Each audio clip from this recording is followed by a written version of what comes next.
Hey everybody, we're back with episode 27. Yes. We just thought about we're 9 weeks into this 9 weeks. whole channel, Fiasco.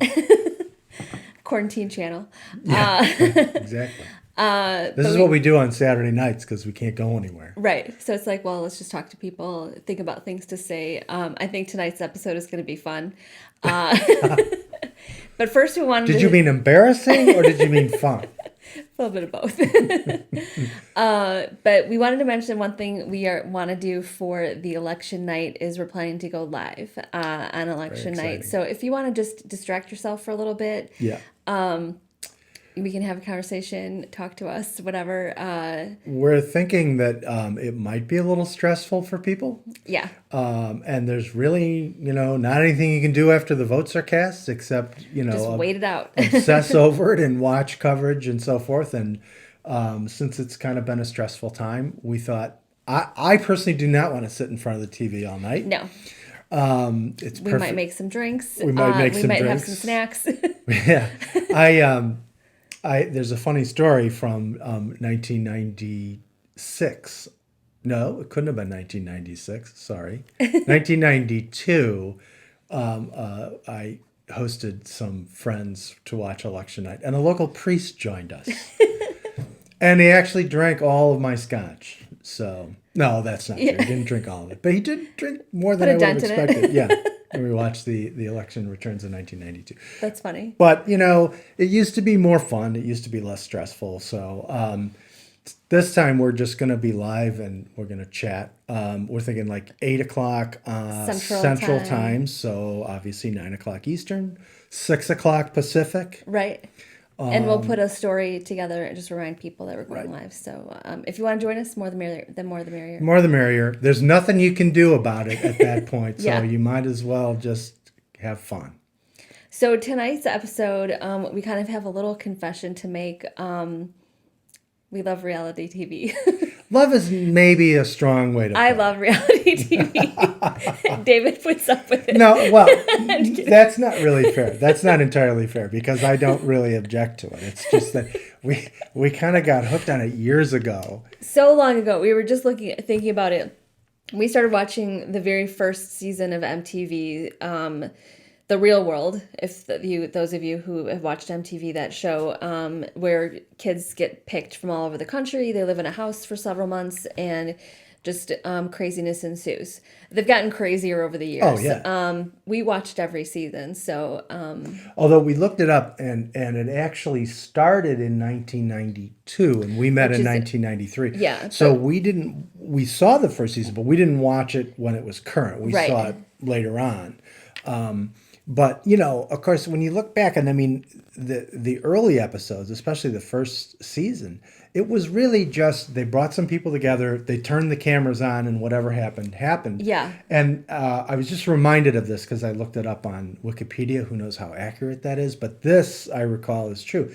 They got the idea from a PBS series in the 1970s called An American Family, where they just filmed. It was a documentary series. They just filmed what happened in this family, and if there was an argument, the argument got caught on tape. If there was some, fun, pleasant, nice interaction, that was on tape. But that's kind of how it started out, and then over the years, the Real World became crazier and crazier. And for sure that not only were they picking people in order to have conflict, like pick people with very different political views, or they would pick someone who was a particular religion and someone else who might not get along, or somebody with who's never lived in a big city go to be in LA or whatever. But I also think there was some behind.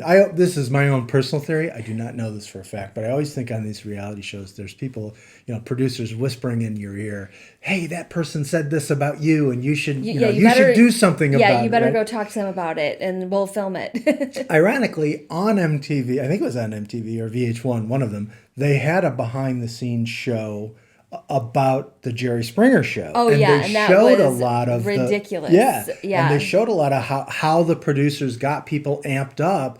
So even if they weren't in a conflict to begin with, they ended up in a conflict on stage. Yeah. My theory about reality TV is a lot of that goes on. Yeah, it's probably not 100% real at all. We still love it. So that we've seen The Real World, and then that turned into the challenge. Oh, yeah. So well, there we've was something. seen all Remember, of there was those. something called Road Rules for a There was while. road rules. Right. So that's another kids, and actually some of these kids have been on it for like 10 years now. And Right. we joke, we're like, aren't you 40 already? And like, why are you still on Well, this show? that's what's so funny because I was looking at the Wikipedia page and I couldn't remember exactly what the status of it was. Like, are they going to bring it back or not? So, according to Wikipedia, anyway, MTV stopped filming the series in 2017, and this is what it says. In 2017, it was announced that the program was leaving MTV. MTV said the decision was based on the changing demographics of their network, which is hilarious to me because now, on these challenge shows that they still put on, those guys, they're all middle-aged people. Oh, yeah. It's a slight exaggeration, but they're pushing middle age. Yes. It's hilarious. They started out as 20-somethings. college-age kids or just out of college, and now they're like, they should have real careers, but instead they go to Eastern Europe and drink and get in fights and do challenges. So if you're not familiar with that show, the challenge is they do go to some remote place. Usually they get set up in a swanky house that's like totally decked to the nines, and then they have all these different challenges where it could be like tightrope walking or trying to get out of they're suspended over a river and they have to answer questions, and if you get it wrong you get plopped into the water, and right. It's just like it gets crazier and crazier. And over the years, it's gotten increasingly more dangerous and violent. Yeah. So if you think of the movie Rollerball with James Caan, I just had to look it up, 1975. There was a remake in 2002. Funny. Yeah. It's a little bit like Rollerball. Someone eventually will die on the show. And then they'll have to stop it. But that'll be their highest rated episode, yeah. probably, right? That's so crazy. That, we like MTV, but then that... Well, like is a strong word. Yeah. We Teen Mom. Them. We've watched now 10 years of Teen Mom. It's like so crazy. That one's a little... That one's, yeah, it's getting more of a trip. I have limited tolerance. I mean, the original concept actually was, with the original concept, 16 and Pregnant, was actually sort of a good idea. I mean, what they were trying to do is show, the reality of what happens when... And it's not easy. Kids are in that situation. And it was non-judgmental. They weren't, saying, oh, you're a bad person. They had people from all over the country and all different kinds of locations, people in cities, people in rural areas. So, I mean, there was some actual And some couples stayed together, some didn't, although most of them broke up. But the teen mom thing, and again, those people are all pushing their 30s now too. But so they're not really teens; they are moms. They're not teens. Yeah. But that show has become like just sort of like hopeless drama too. And we did watch a few seasons of Married at First Sight. That's oh my god. So that one was kind of crazy too. I don't advise getting married at first sight. No. It's kind of a train wreck. What I love about that one, though, I gotta say, what I love about that one is, the whole idea was, well, arranged marriages have been around forever, and we have this team of experts, who can come up with this psychologically, the psychological profiles yeah. and all this stuff. But I'm like, look, I'm not an advocate of arranged marriages, but in cultures where there were arranged marriages, the families actually know the kids. They a lot of times the families know each other. They certainly know their own child. They've thought about it for a while. They've thought about it. They have their kids' best interest at heart generally. I mean, obviously not always, but you'd think they would. And it's not like a sociological experiment. They're actually trying to match their kid up with someone, for good purposes. Again, not advocating it, but it's like this weird sort of cultural appropriation. Hey, let's run this weird experiment. And when people say, well, how in God's name could you do that? They say, oh, wow, they do it over here in this part of the world and over there in that part of the world. We only watched a couple seasons of that, and then we were kind of over that because it was kind of, that's a stressful situation. Oh, it's incredibly stressful. It was hard to watch sometimes, and you feel bad for the people. Like you wish you could help them or whatever, but it's just kind of like a train wreck. At most times, it's a train wreck because then those people's friends don't like who got picked, and it's just their families and somebody who's when they interview these people and they fill out the forms and they take whatever the tests are to figure out how to match them up. You can't be sure, even if you were doing it, you can't be sure after the fact that you gave truly honest answers. No. Even if you intend to, you're not necessarily, you're going to put, you want to look good, even if it's just on a piece of paper where Right. no one's actually going to associate So you might that embellish with just you. a little bit Yeah. of how you wish Right. your life was when Right. it's not really. Right. Oh, I have a great sense of humor. And then maybe... I'm the neatest person ever. Yeah, And right, then, like, right. you're not. Maybe you don't have a great sense of humor. Maybe Right. you're a slob, whatever. Let's talk about your personal favorite. 90 Day Fiance. Where are my 90 Day Fiance fans?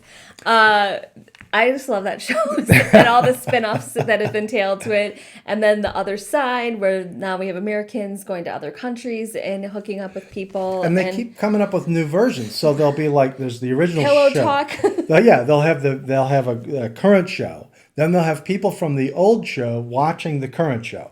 Then they'll have people who were on the current show watching the people watching the current show and commenting about it. It's like a series of Russian nesting dolls. They're just like, basically. it's just on Right. 24 hours a day, Right. but just talking about 90 Day Yeah. Fiance. It's a brilliant concept because they could literally have 24 hours a day worth of content till the end of time. Oh, yeah. And people will still watch it. Right. A few favorite standouts from 90 Day Fiance, Darcey and Stacey, the twins. Stacey was not on that show as much. It was mostly Darcey, Right. who is, she just, I don't know, she just got in with people that were just not good for her. And it just didn't turn, two people that it didn't turn out very well. And I just got emotionally invested in, like. You really did. I did. You really did. So Well, much because she so- had bad luck. Yeah, She had so that. much so that after the episode, if you watch it, where she broke up with Tom, or Tom broke up with her, was mean to her, or whatever. He was a jerk. He was a big jerk. I actually reached out to her on Instagram and sent her a direct message, and she replied. So hold on, I gotta look it up. You just had it. I just had it. I know. We were just looking at it. And I think, yeah, here we go. So this was my, let's see when this was, from April of this year. I said, hey, Darcey, I'm a giant fan of yours. I just wanted to say you're so amazing and don't let anyone bring you down. My husband watches the show with me. I brought you in on it. Yeah. She didn't tag me. And when you were crying, I said out loud, I'll be your best friend. I wish you nothing but happiness. And literally that same night, if it's her or somebody else who manages her, I think it's her. I'm going to say it's her. She says, thanks, beautiful. I'm so grateful for you. I appreciate your love and support. Sending love and blessings. And I was just like, now we're best friends. So now that show, Darcey and Stacey have a spinoff now, and they have their own show, which we started to watch that one. And what did I call Darcey's first love interest on the show? Oh my gosh, what did you call him? I said he was a Nazi. Oh, yes. Now, I'll be honest, I don't think he's a Nazi. He's crazy. As far as we know. But there's something about that guy, the military haircut and the blonde hair and the blue eyes and the accent and the no drinking. Yeah. Just She was good to not that. I'm glad that didn't work out, probably 'cause it not a was Nazi, but you got to be honest. There's a chance that he's a And Nazi. then there was a crazy character on there, David, who met a person who was from, oh my gosh, what country was she from? Ukraine. The Ukraine. 7 years paying money to a website to talk to this person. And he went to Ukraine 5 or 6 five times to meet her, and she stood him up all those times. Except the last one. And then everyone thought, you're talking to a robot, you're not talking to anybody, it's not real. We were really hoping that Catfish and 90 Day Fiancé would See, intersect. we need to pitch them that show, because that would be perfect. We've I also live for the watched day when that Catfish. happens, when you've got one reality show filming and another reality show. It'll be like the scene from Anchorman Right. where they get in a fight, they get in a brawl. That would Exactly. be great. But he finally meets the person after 7 years. she is and real. then she's real, which was, but unfortunately it didn't work out.